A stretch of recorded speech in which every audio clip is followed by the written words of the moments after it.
To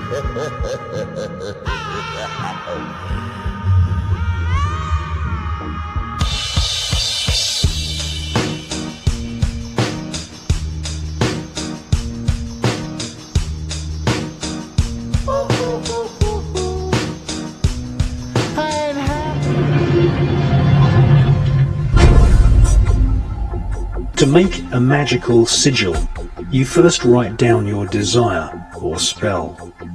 You then remove all vowels and all repeating consonant letters. You then rearrange the remaining letters into an easily remembered symbol. This symbol, or sigil, contains the original spell. Sigils are often found in company logos. Every time you watch television, visit the supermarket, or walk the street, your subconscious is bombarded with sigils. In fact, you are living in one giant sigil.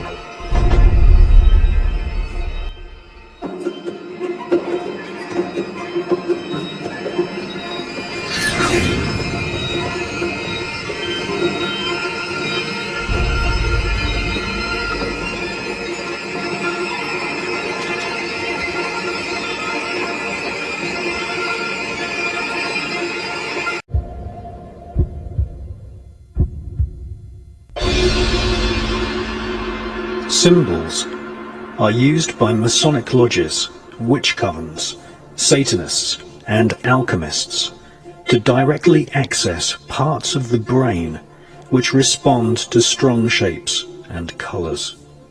Just as the saying goes, a picture paints 1,000 words, so magical symbols can be used to convey a multi-layered message or command. The use of symbols to convey the desire or will of the magician is generally referred to as sigil magic.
Hello, this is Jenny in the Sanctuary on Esoteric Online.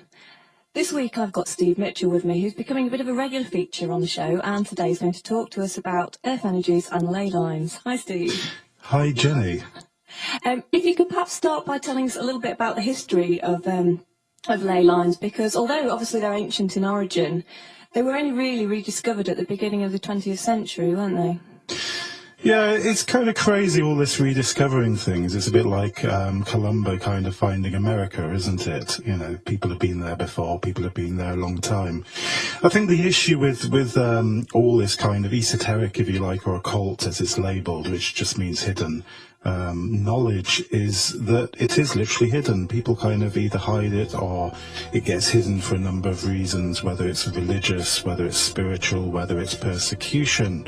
So the knowledge of ley lines has been there since ever, forever. Absolutely, the dawn of time, and I'll explain why in a minute. 1921, I think, is where you're roughly referring to Alfred Watkins. He wrote a book called The Old Straight Track.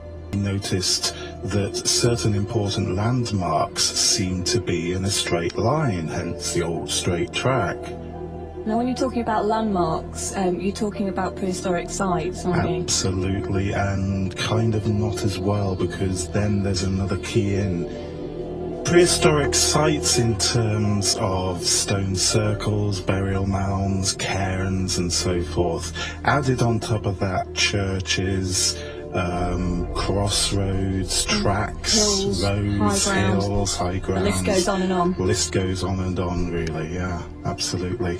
It all really ties into this kind of weird word, ley and lay. Do you know what ley means? Well, in my extensive research that I carried out, it's something to do with a bit of cleared land, isn't it, in a straight line? A bit of cleared land, yeah, that's one of the keys. It also ties in etymologically to the word bright or light or bonfire, bell, lay. Right, so it's got the fire connections as well. Loads of hidden things. And that's kind of one of the keys that a lot of people started off with, I suppose. I think you've kind of come across the own fortune, haven't you? That's right, yeah.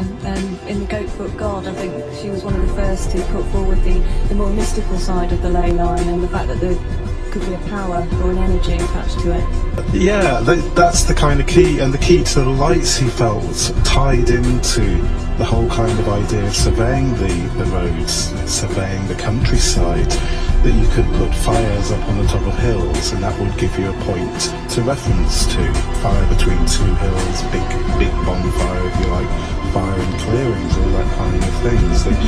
The earth energies, for want of a better word, the whole kind of earth, the idea that these energies follow these lines, like you say, came a little bit later in a way, and yet probably also came a lot earlier. Yeah, I mean, 1935, I think it was, Arthur Lawton started dowsing, or coming up with the idea that you could dowse the lines as well.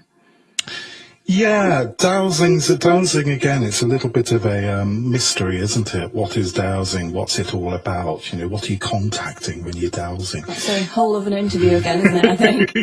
Well,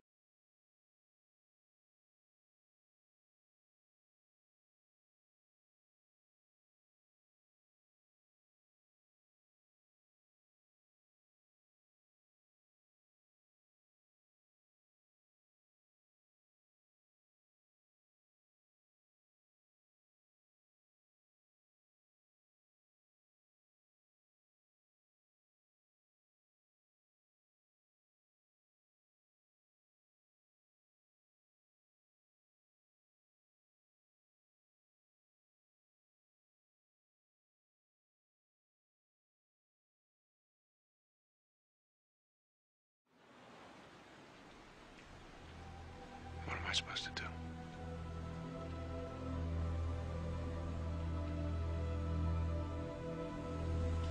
Go to where people are. You won't have to look very long. It's all right to be afraid, David, because this part won't be like a comic book.